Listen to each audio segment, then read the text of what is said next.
Hi, I'm Chef Jen, and I'm here with my friend Roseanne. Today we're going to be making one-pot chicken Parmesan pasta. So we've already started by washing our hands, and we have our cutting board anchored. And what that means is it's here and it's secure on the table so it won't slide around as we're cutting.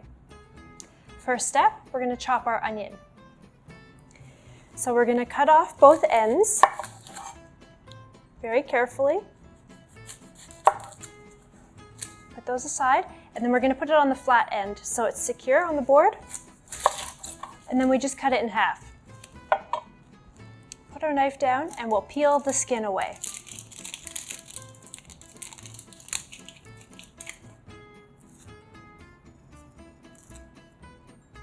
Just like that. So once it's peeled, we'll set it aside, peel the second half, and we can get into our chopping. So we'll just put those onion peels in the compost, and we'll take our first onion.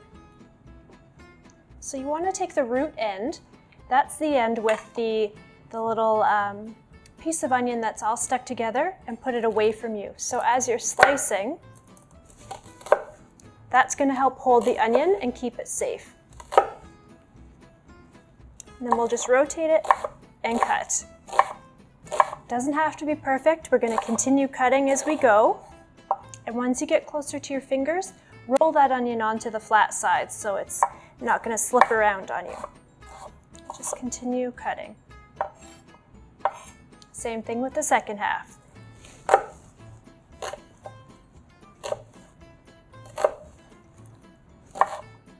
Always make sure that your fingers are curled under, away from the blade, and take your time as you're cutting.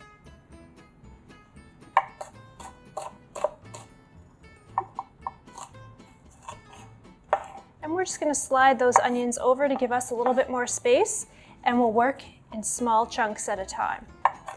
And we're just going to run our knife through the onions until they're diced very small. It's also called mincing.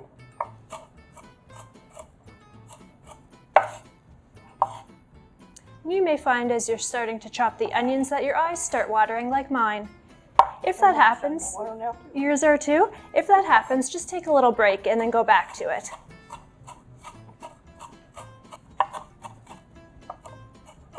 So I think these look nice and minced, don't you?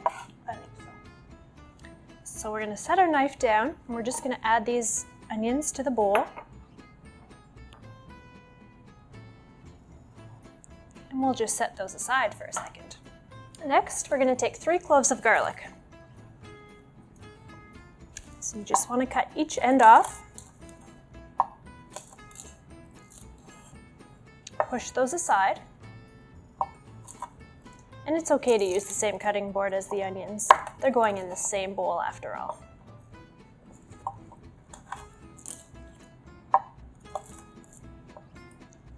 So all the ends are off. And we're going to take them one by one. Oops, there's an end. Lay the flat end of your knife on top and just give it a little smash. And that just helps making the peeling process a little bit easier. Sometimes 2 smashes are better than 1. So you just want to take away all that garlic skin or the peel.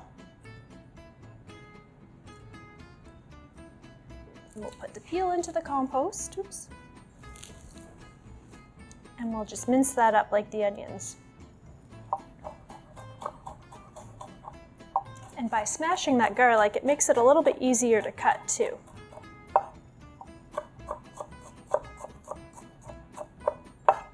Continuously cut. If you put your hand on top of the knife, that helps to make it a little safer. Your fingers are away from the blade, and it gives you more control.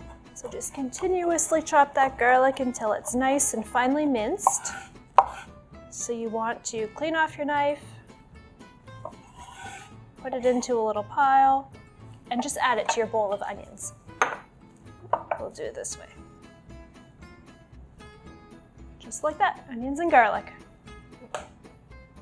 Now that we have our onions and garlic chopped, we're going to start with our chicken.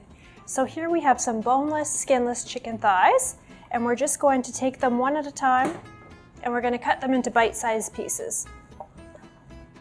So So just slowly cut them. Chicken can be a little bit slippery, so just be careful. So cut them into 3 or 4 pieces, and then cut those pieces a little smaller.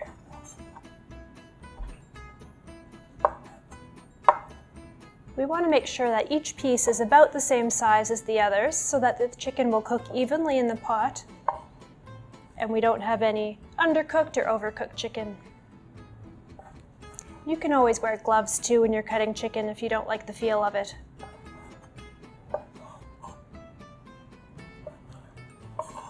So just slide that over and continuously cut until all the chicken is done.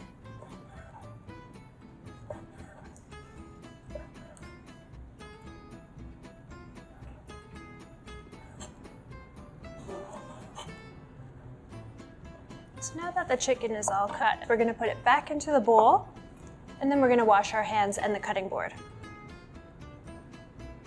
So just set that aside, take your cutting board and your knife and your hands to the sink and give them a good wash.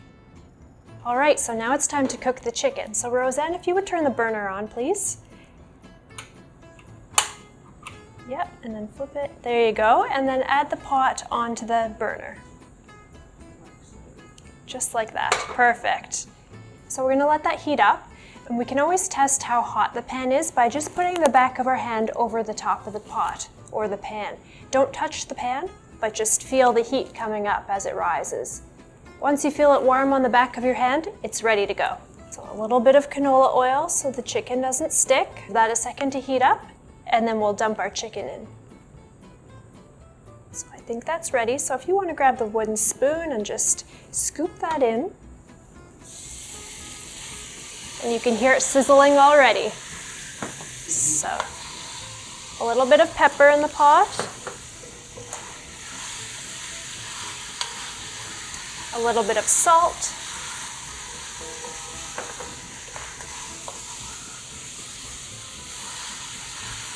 Some garlic powder. And some Italian seasoning.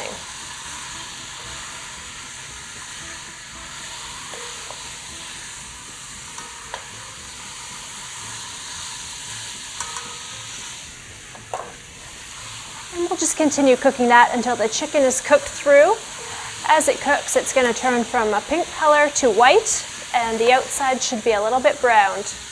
All of those garlic and Italian spices in there are starting to cook and release all their flavors and aromas. And if you find that your pot isn't big enough to fit all of the chicken in at once, you can always cook it in 2 batches. Put the first batch in with half of the spices, cook that, and then add the second batch and continue cooking until all of it is ready. So now that our chicken is cooked, Roseanne, would you turn off the burner, please? Perfect. I'm going to move it over here towards the plate, and you can see that I'm using 2 cloths or oven mitts to remove it from the burner just in case the pot is hot, and you can kind of scrape it onto that plate. Oops, that's okay. Onto the chemical, bro. Way to go. There's force. Perfect. And we'll put the pot back on the burner. So next we're going to cook our onions and garlic in the pot. So Roseanne, please turn the pot back on. Perfect, so we'll just give that another second to warm up again, and we'll dump those in. Do you want to give that bowl a little scrape? Perfect, and you can already hear them starting to sizzle. So we'll just give that a little stir, let it cook down a little bit, and then we'll add our spinach. Now it's time to add the spinach. So today we're using frozen spinach, and we're just going to dump that right in. You want to scrape that out. Perfect.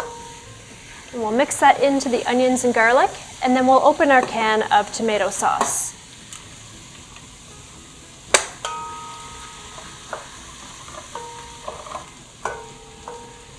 So just be careful of the sharp lid. Either push it to the side or remove it. So I'm just going to twist it off so it's out of our way. And now that the onions have cooked down nicely, we're just going to pour the sauce into the pot.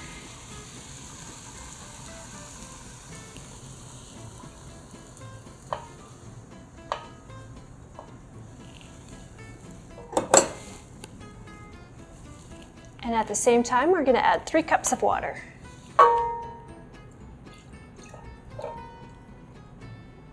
So this is a great trick. We're making the entire recipe in the same pot.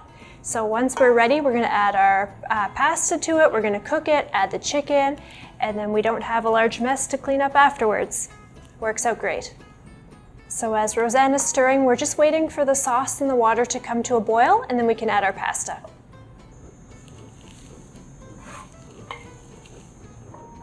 So today we're using a dry fusilli pasta. That basically just means it's a spiral shape. And that's really going to help to hold the sauce on the pasta, and it's just a really nice taste. If you don't have fusilli, you could always use penne or any other type of pasta. Yes, you can. Now that our sauce has come up to a boil, we're going to add in the dry pasta. So we're just going to carefully dump that in so that we don't splash.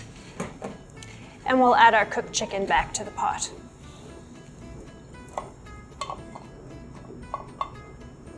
Perfect. So give that a quick stir, make sure everything is covered by the sauce, and then cover it with a lid to continue cooking.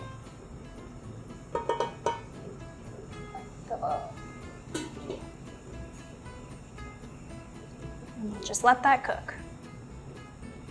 So now that we've finished cooking, Roseanne, would you please turn the burner off? And remove the lid from the pot. And we'll just set it to the side. Perfect. So we're going to add a little bit of mozzarella and Parmesan cheeses. So we'll just dump that in, give it a stir. Just let that cheese melt into it, make it nice and ooey and gooey. And as you can see, all of that sauce has cooked down and the pasta has swelled up and it's kind of absorbed it. So it's nice and saucy now without being too much like soup. And once that cheese is all stirred in, we'll just put it into a bowl and we're ready to eat. So do you want to scoop that in here while I hold it?